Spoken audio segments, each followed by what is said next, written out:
Welcome to Namitha news. B Kothakota పట్టణంలో మరోసారి కొరడా జులూపించిన మున్సిపల్ కమిషనర్ పల్లవి పోలీసు బందోబస్తు మధ్య ఆక్రమణలను తొలగింపు. నెల రోజుల క్రితం బి కొత్తకోట పట్టణంలోని జ్యోతి బస్టాండ్ కూడలిలో ఆక్రమణలు తొలగించిన మున్సిపల్ సిబ్బంది ఈరోజు మరోమారు జ్యోతి చౌక్ నందు మళ్లీ ఆక్రమణదారులు అక్రమంగా పూల దుకాణాలను ఏర్పాటు చేయడంతో పోలీస్ సిబ్బంది సహాయంతో ఆక్రమణలను తొలగించిన కమిషనర్ పల్లవి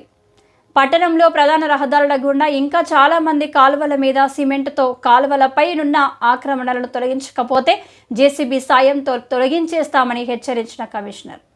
ఈసారి కఠినమైన చర్యలు ఉంటాయని హెచ్చరిక జారీ చేసిన కమిషనర్ పల్లవి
బాగుండి